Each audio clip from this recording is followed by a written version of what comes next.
If you follow our Instagram or YouTube channel, you know that we have a passion for creating one-off custom consoles. You've probably seen one of our posts showcasing this console and wondering, what is it? Well, over a year ago, we had a thought. Why not create something that's never been done before? A hybrid of a Game Boy Advance SP and Nintendo DS Lite consoles. And this is what we came up with. It features dual backlit screens, better ergonomics, soft touch buttons, tactile trigger buttons, USB-C charging, and is capable of playing all your DS and Game Boy Advance games, as well as featuring a few emulators. Like all our custom one-off consoles, everything's created by hand. You may ask why. Well, we're based in a tropical environment and our resin printer just can't cope with the humidity in the warehouse. After continuous fails on the resin printer, we thought the best option was to create everything by hand and mould it using epoxy resin. Once the epoxy dries, we give it a block sand for a nice smooth flush finish, then applied multiple coats of primer filler and block sanded over and over again before we applied our first coat of paint. Once happy with the primary coat of paint, we then turned to the rear of the shell and test fit the two SP shells together. Once happy with the layout, we then used the Dremel to cut out the rear Game Boy Advance SP shell as well as part of the DS shell and mould them together using epoxy resin once again. The first coat of epoxy resin is just to hold the shell together to get that overall look. Then we must apply the epoxy resin over and over again as well as body filler and block sand to get a nice smooth finish like the front of the shell. Just like a jigsaw puzzle, we then went about filling in the rear blanks of the shell to get a crisp finish. We used parts of the rear DS Lite shell as well as epoxy resin to fill in the blanks. Once happy with the overall look, we'll then fill in the small imperfections with some body filler and go over it with some spray putty. We'll leave that to dry and then go back to the front of the shell. We weren't completely satisfied with the front of the shell, so we decided to block sand it time and time again and then fill it with some spray putty. It was well worth the effort. The front of the shell is now completely flush and ready for spray painting. We'll now focus our efforts and repeat the process on the rear of the shell.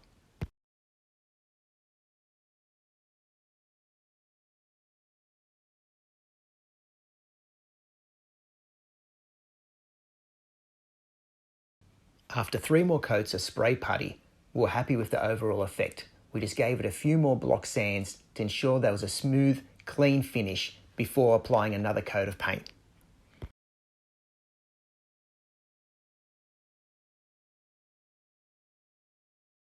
After the first coat of paint was applied, we then gave it a light block sand to ensure there was no orange peel left in the paint. We then repeated the process on the front of the shell to ensure that it's a smooth gloss finish.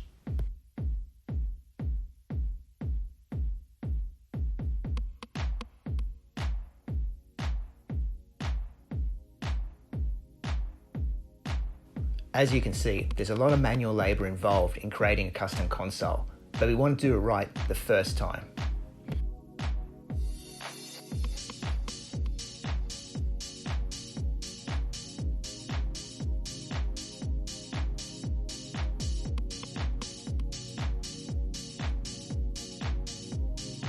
Once happy with the finish, we then wash it down with some water and then with some grease and wax remover and get it ready for the next coat of paint.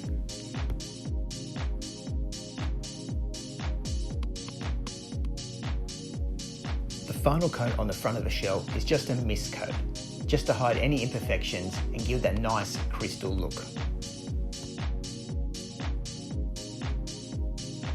We then focus our attention on the rear of the shell and repeat a similar process.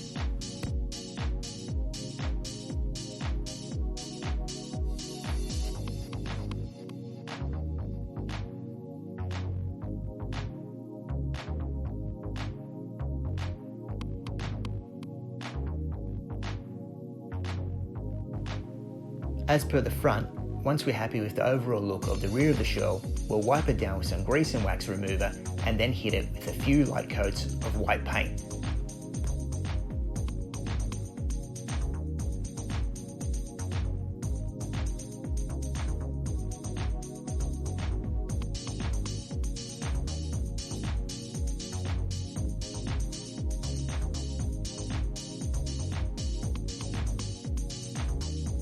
We're happy with the overall look of the shell. Now the technical part, installing the DS Lite internals into the game console. The first job is to Dremel out some of the screw holes on the SP top shells to ensure that the DS Lite screens fit snugly. As you can imagine, this is a delicate process as we're already finished the paint job.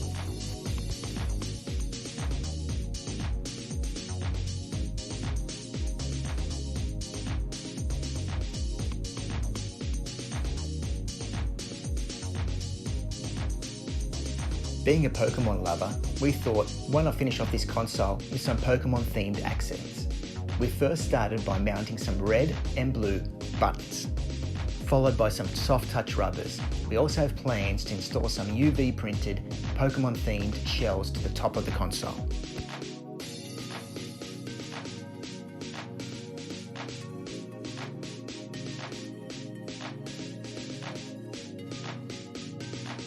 We then went about test fitting the DS Lite internals into the newly modified shell. Once happy with the overall fit of the DS Lite PCB, we'd then have to go about relocating the earphone jack, the volume controller, as well as the DS Lite cartridge slot.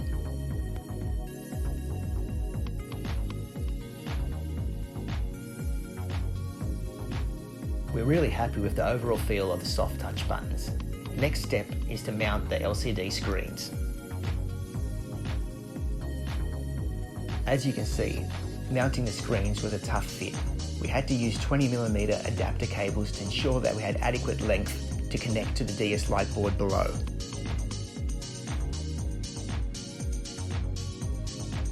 From the front of the shell, the visual effect looks almost factory, so we're very happy with the result. It's always a stressful moment when you test out the console for the first time to ensure that it powers up and both screens are functioning. In this case, we were very lucky. As previously discussed, we were going for that Pokemon theme look in this console. The top half of the shells needed a lot of trimming to ensure that the screen would fit in adequately, as well as the delicate ribbon cables that connect to the PCB. Once the test fitting seems adequate, we go along looking at the PCB, what has to be moved and relocated to fit the new shell. In this instance, it appears that the power switch, the upper cartridge slot, the volume slider, as well as LEDs need to be relocated. We also turn our attention to mounting the top faceplates of the upper shells. Now comes the tedious part, removing all the unnecessary components off the DS Lite PCB. First we start with the DS cartridge slot. The easiest way to remove this is using a sharp pair of wire cutters. Focus on the 4 soldered tabs on each point of the cartridge slot and cut them gently. Then go gently underneath and trim each of the legs holding it to the PCB. This way the cartridge slot can be removed cleanly and can be reused.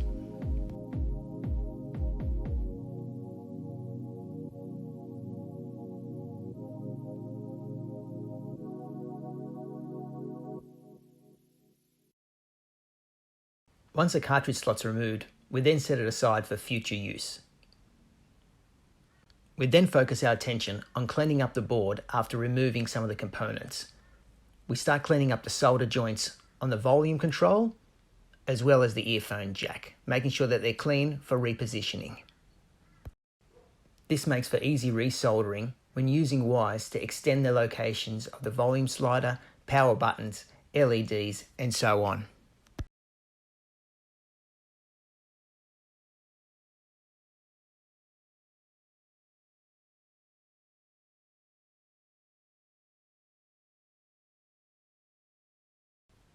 Here's a quick tip that we use for removing unwanted solder and electronic parts. Liberally apply flux to the components. Then set your solder iron to a higher temperature and gently scroll over each solder point to remove the excess unwanted goods. Once completed, you'll have a nice clean finish, but don't forget to wipe off any excess flux that may remain on the PCB, as this could result in electronic short.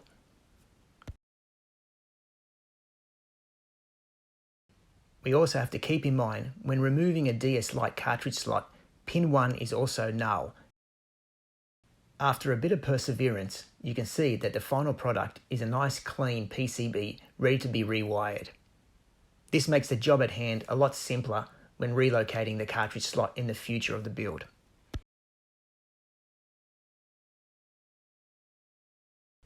The next task at hand is relocating the trigger buttons on the console.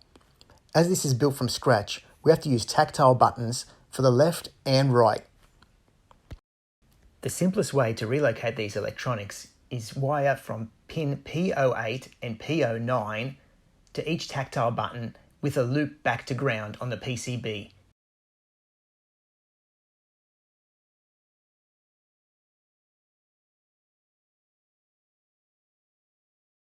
As per the tactile buttons, we have to relocate the LED and power switch. We solder to PWR on the PCB, to a tactile button, and then back to ground. Likewise with the LED buttons, which each colour is labelled on the top of the PCB. For this build, we chose just a simple red LED for power. You can also mix it up by adding some orange and green LEDs if required.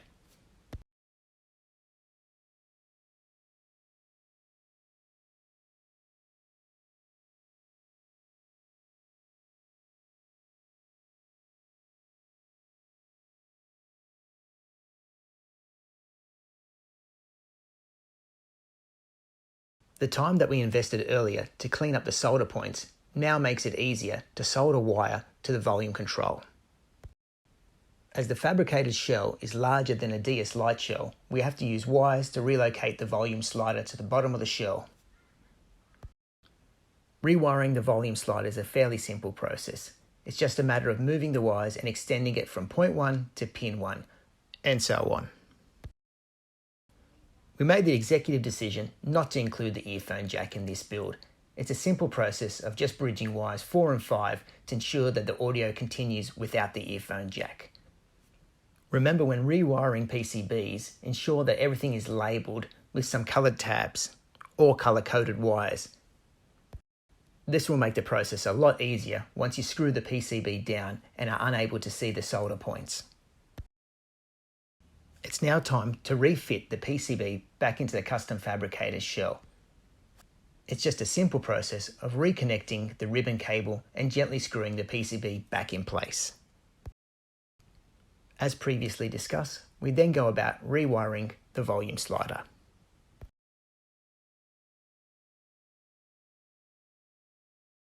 We then focus our attention on mounting the tactile button for the power switch, as well as soldering the remaining wires to the tactile button and back to earth again.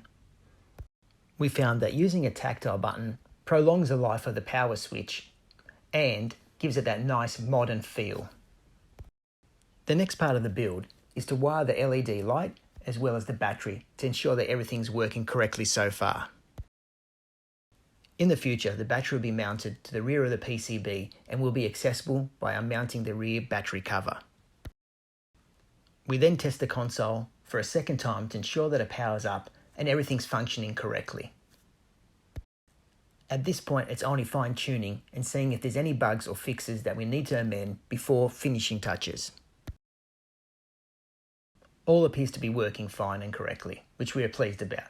We then focus our attention on mounting the speakers. In this build, we used 2 PSP 3000 speakers, as we felt that these were more modern and compact than the original dual speakers fitted to the DS Lite.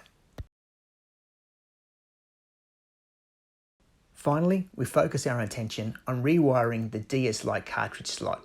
It's a very tedious process with small solder points, and in this instance, we only have to move it about 5mm for a perfect fit. The soldering does take some time and some patience, but cleaning up the board in the past made it a lot easier. There are approximately 16 pins in total, and as discussed, pin 1 is null. We found that the easiest way to rewire this was just to make semi-loops of wiring to ensure there was no crossover or shorting. It may look like spaghetti, but the final product works perfectly, and that's what we were after. All's left now is to set up the final software process. In this instance, we're using a DS R4 flash cartridge. The R4 flash cartridge is set up with the ACE 3DS software. This is capable of emulating Nintendo DS, Game Boy Advance, NES, Super Nintendo, PC Engine, Atari, Commodore 64, and so on, which we'll feel is the ultimate Game Boy console.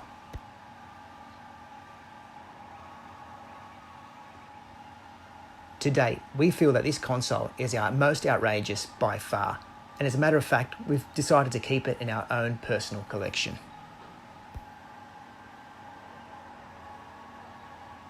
If you'd enjoyed this video, don't forget to like and subscribe to our YouTube channel and share this video with other retro gaming enthusiasts.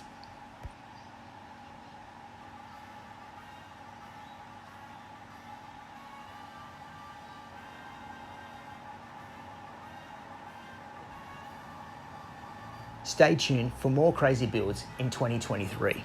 Take care.